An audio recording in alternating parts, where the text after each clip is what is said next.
A culinary safari through time, bizarre foods of the ancients. Did you know that ancient Romans used to enjoy a dish made entirely of flamingo tongues? Yes, you heard that right. Flamingo tongues were a delicacy. But that's just the beginning of the bizarre foods from ancient cultures that will blow your mind. Stick around because what's coming up next is even stranger. Welcome to the world of ancient culinary practices where what people ate often seems bizarre by today's standards. From insects to exotic animals, the foods of ancient cultures might shock you, but they were once considered the height of luxury or survival necessities. Over time, food preferences have shifted drastically, influenced by geography, culture, and evolving taste buds. But what was once delicacy may leave modern people horrified. Let's dive into some of the strangest foods our ancestors indulged in. The Roman Empire, a civilization known for its grandeur, opulence, and military might, also harbored a taste for the unusual, particularly amongst its elite. Imagine, if you will, a grand banquet hall in ancient Rome.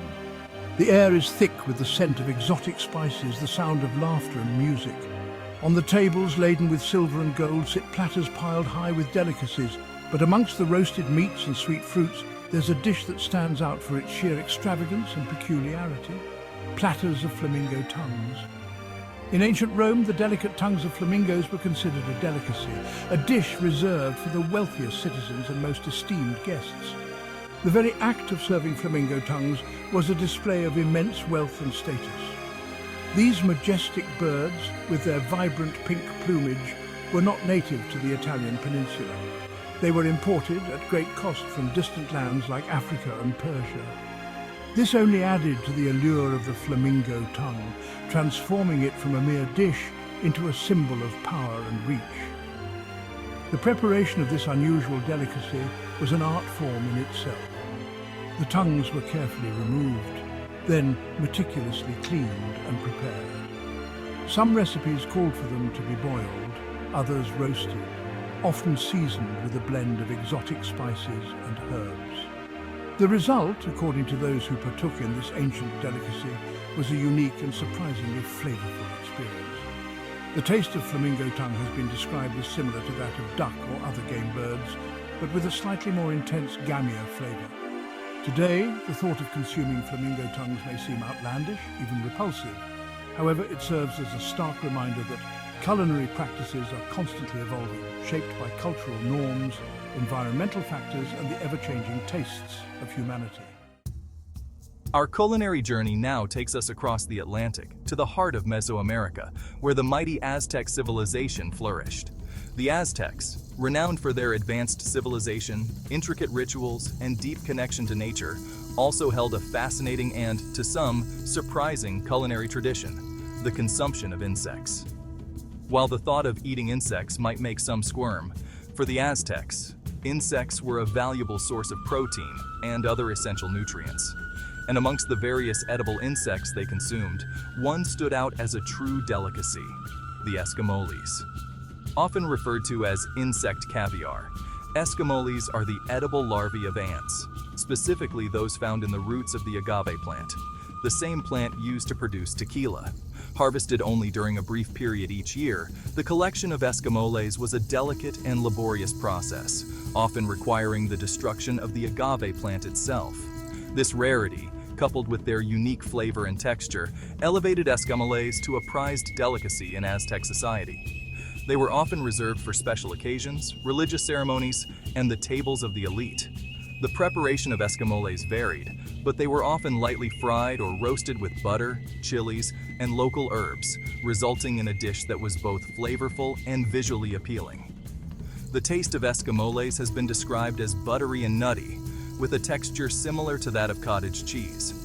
Today, Escamoles remain a delicacy in Mexico, often served as a filling for tacos, omelets, or simply enjoyed on their own as a unique and flavorful snack. They serve as a testament to the enduring culinary traditions of the Aztecs and the important role that insects continue to play in global cuisine. Our exploration of ancient cuisine now transports us to the banks of the Nile River, to the land of pharaohs, pyramids, and a civilization that thrived for millennia: ancient Egypt. The ancient Egyptians, renowned for their ingenuity, Their advancements in mathematics, astronomy, and medicine also possessed a unique and, some might say, acquired taste when it came to food. Amongst their culinary repertoire was a dish so pungent, so strong in flavor, that it has stood the test of time, passed down through generations for over 4,500 years. A fermented fish delicacy known as Fesikh. Fesikh, a traditional Egyptian dish, is prepared using a method of preserving fish that dates back to the time of the pharaohs. This process, born out of necessity in a land where the scorching desert heat made food preservation a challenge, involves salting and fermenting mullet, a type of fish commonly found in the Nile River. The mullet, after being dried in the sun, are then layered in salt-filled barrels, a process that draws out moisture and prevents spoilage. These barrels are then sealed and left to ferment for weeks, even months, allowing the fish to develop its characteristically pungent aroma and unique flavor. Today, Fesikh remains an integral part of Egyptian culture, consumed primarily during the Sham el-Nessim festival, a springtime celebration that marks the beginning of spring and the rebirth of nature. During this festive occasion, families gather to partake in this ancient delicacy, often serving Fesikh alongside flatbread, green onions, and a squeeze of lemon juice to balance its intense flavor. While Fesikh is undoubtedly an acquired taste, often described as having a strong, cheesy, and somewhat ammonia-like aroma, it holds a special place in the hearts and stomachs of many Egyptians. It is a culinary tradition that connects them to their ancestors, a reminder of the ingenuity and resourcefulness of the ancient Egyptians. Journey back to the grand castles and bustling courts of medieval Europe. A period of chivalry, feudalism, and strict social hierarchy reflected in their culinary traditions. The aristocracy indulged in lavish feasts, showcasing their wealth through elaborate dishes, none more extravagant than the roasted swan. Swans, with their graceful movements and snowy plumage, held a place of honor in medieval society.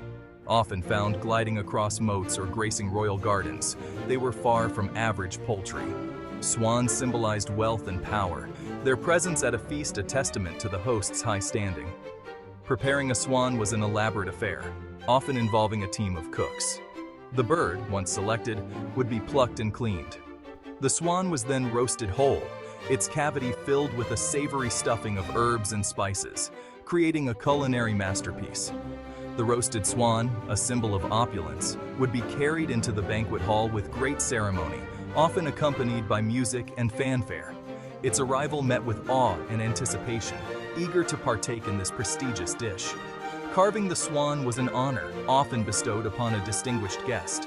The meat, similar to duck but richer and more gamey, was then distributed amongst the guests, each bite a testament to the extravagance of the occasion. Today, roasting swans for feasts has faded into history, a relic of a bygone era. However, the image of the majestic swan, its wings outstretched as if in flight, gracing medieval banquet tables, continues to capture the imagination, reminding us of the opulence that defined an era. Our culinary adventure now takes us to the Far East, to the ancient land of China, renowned for its rich and diverse culinary traditions. From Peking duck to dim sum, Chinese cuisine is celebrated worldwide for its bold flavors and intricate techniques. One such ingredient, often met with curiosity, is the century egg. Also known as a preserved duck egg, it transforms humble duck eggs into a delicacy. The origins of the century egg trace back to the Ming Dynasty, where legend has it they were discovered by accident. A farmer found duck eggs submerged in a mixture of clay, ash, and quicklime. The egg had undergone a remarkable transformation. The yolk turned dark green and creamy, while the white became translucent and amber, resembling jade. Creating century eggs requires precision and patience.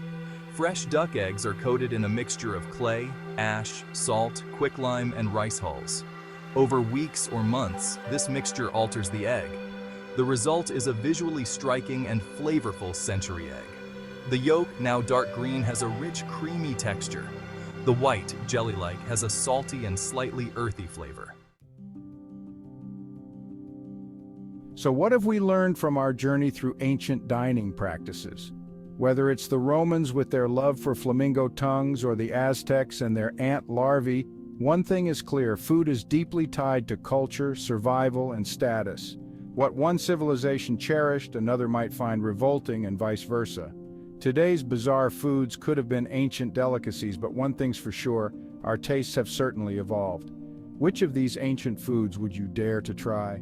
Flamingo tongues, ancient Rome, Escamoles, ant larvae, Aztec, Fesikh, fermented fish, Egypt, century eggs, China, none. I'll stick to modern food. Don't forget to vote in the poll and let us know your reasons in the comments. If you enjoyed this exploration into ancient culinary curiosities, don't forget to hit the like button and subscribe for more fascinating insights into history's quirks. What bizarre foods would you be willing to try? Let us know in the comments below and stay tuned for more intriguing topics that will leave you craving more knowledge.